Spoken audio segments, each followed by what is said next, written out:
السلام عليكم ورحمة الله. الأخت الكريمة شرفيني بالاسم ديالك. حسناء بوتلجة، طالبة بالسنة السابعة، رئيسة مكتب طلبة بكلية الطب والصيدلة بدار البيضاء، وعضو في التنسيقية الوطنية لطلبة الطب بالمغرب. كنشكرك الأخت الكريمة.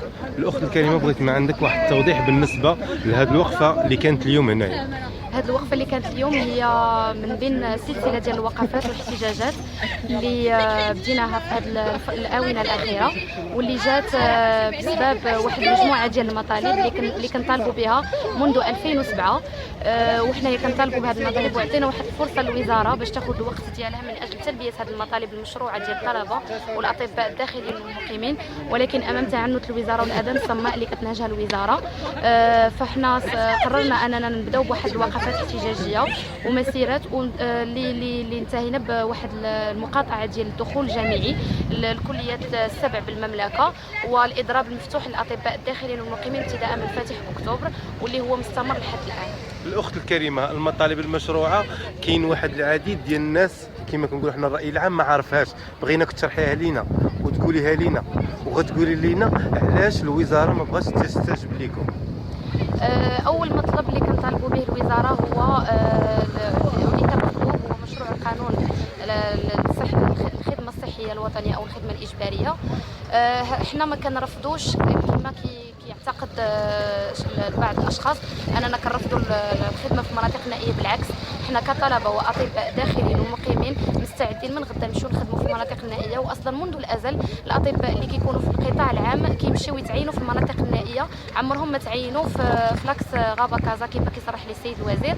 احنا مستعدين من غدا نمشيو نخدموا المواطنين المغاربه فين ما كان، ولكن اللي كنعرضوا عليه هو الاجبار. بغينا نخدموا الناس في اطار الوظيفه العموميه كموظف في اي قطاع عنده جميع الحقوق ديالو. هادشي اللي كنطالبوا به. وثاني حاجه اللي كنعاتب عليها الوزاره هو عدم المنهج التشاركيه، لان هذا القانون كيهمنا كطلبه كاطباء داخليين مقيمين، كيهم جميع الاطباء. اذا كنعاتب الوزاره انها ما نهجتش معنا تشاركيه ولا رجعت لنا. بالعكس، السيد الوزير خدا هذا القرار بشكل احادي، وهذا هو اللي كنعاتبوا عليه السيد الوزير. ثاني مطلب هو الرفع من قيمه ديال المنحه ديال الطالب بالطب اللي كياخذها ابتداء من السنه الثالثه، واللي كتقدر ب 110 دراهم في الشهر، مع العلم ان هذه المنحه تجمدت منذ 1972، وكنعرفوا جميع ان القدره الشرائيه ضربت في 10 منذ 1972 ل 2015. هل يعقل ان طالب في 2015 يتقاضى 110 دراهم في الشهر، مع العلم ان هذيك 110 دراهم واش غادي ياكل بها، يشرب بها، يكري بها، ولا يشري بها الكتوبه؟ ثالث حاجه هو الظروف ديال التكوين الكارثيه اللي كنعانيو منها لا في الكليات ولا في المستشفى الجامعي. على سبيل المثال، حنا كنكونوا واحد 50 ولا 60 طالب في مصلحه واحده، مع النزيف الخطير اللي كنعانيو منه ديال الاساتذه، مع الاستقالات الكبيره ديال الاساتذه المؤطرين. اذا حتى لا كاليتي ديال لا فورماسيون ديال الطالب في لا فاكولتي دو ميديسين حتى هي نقصات بشكل خطير. واخر حاجه كنطالبوا بها الوزاره هو الرفع من المناصب الماليه للادماج في الوظيفه العموميه، وكذلك المناصب الداخليه والاقامه.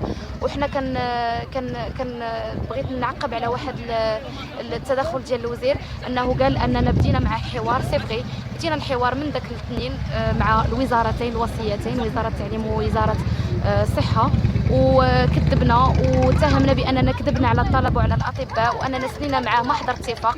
انا بغيت نوضح للجميع اننا ما سنيناش محضر اتفاق، سنينا محضر اجتماع. بمعنى محضر اجتماع انني انا كطالبه قلت هضره وهو كوزير قال هضره، كتبناه في محضر وسنينا عليه. اما اتفاق باقي ما كاينش اتفاق، ولكن كنشكر السيد الوزير الداودي اللي فتح لنا الباب ديالو، وبدات حوارات معاه، حوارات جاده. واللي بغيت نزيد واحد الحاجه اخرى، ان السيد الوردي تيقول لنا سنه بيضاء، بغيتوا ديروا سنه بيضاء سنه صفراء، ما عنديش مشكل. بالعكس، ماشي حنا اللي خصو يكون عندنا مشكل، وزاره الصحه اللي خصها تكون عندها مشكل بخصوص السنه البيضاء، لانه اذا كانت سنه بيضاء فهذا غيكون عنده واحد الاثار السلبيه على الوزاره وعلى الكليات. اولها، الا كانت سنه بيضاء ما غادي يكونش خريجين من الكليه، ما غادي يكونش العام الجاي ملي غيكونوا التلاميذ حاصلين على البكالوريا ما غتكونش قدره ان الولوج للكليات الطب. اذا غادي يكون تجميد من الكليات الخمس او السبع المملكه، وغادي يكلف الوزاره او الحكومه غتكلفها واحد الميزانيه اللي كبيره، وهذا الشيء اللي ما بغيناش. حنا مضطرين حنا كطلبه بلاصتنا ماشي في الشارع ولا في هنايا، بلاصتنا هي في الكليات وبلاصتنا في المصالح. حنا بغينا غير الوزاره تستجب لنا المطالب ديالنا اللي هي مشروعه، تستجب لنا، وحنا مستعدين نحبسوا المقاطعه والاضراب المفتوح، ولكن في اطار تحقيق المطالب ديال الطلبه اللي كنطالبوا بها منذ الازل. كنشكرك على التصريحات كامله وكلامك جميل وبكل صراحه منطقي. حنا كندعموكم في هذه المطالب ديالكم كامله، غير الا هذه الوزاره الا ما استجبتش للمطالب ديالكم واش غتبقاو مستمرين في الاحتجاج؟ بطبيعه الحال حنا عطينا الوزاره بزاف ديال الفرص، عطيناها فرصه في 2007، عطيناها فرصه في 2011، حتى الثقه اللي بيننا وبين الوزاره الوصيه انعدمت. الى كنعتذر الكلمه ولكن انعدمت الثقه، لانه جوج الفرص وحنا جوج المرات وكنعطيوها الفرصه باش تحقق لنا المطالب، ولكن دابا وصلنا للباب المسدود. حنا ما غادي نوقفوا حتى نجيبوا المطالب ديالنا اللي هي مشروعه وقانونيه، وحنا ما كنطالبوش بالنجوم، بالعكس هذه مطالب اللي اي طالب عنده الحق توفر ليه. انت كطالبه عرفتي جميع المراحل اللي مر منها الوردي حتى ولا وزير الصحه، صح؟ بطبيعه الحال السيد الوردي هو قبل ما يكون وزير الصحه كان استاذ ديالنا وكان عميد ديال كليه الطب بالدار البيضاء ولا وزير. اذا حنا ما عندناش مشكل في شخص الوزير، بالعكس حنا كنحترموا السيد الوردي لانه قبل ما يكون وزير هو استاذ ديالنا ومؤطر ديالنا. حنا ما عندناش مشكل في شخص الوزير ولا في الوزاره، عندنا مشكل مع القانون ديال الخدمه الاجباريه ومشكل ديال الملف المطلبي اللي كنطالبوا انه يتحقق لنا في اقرب وقت.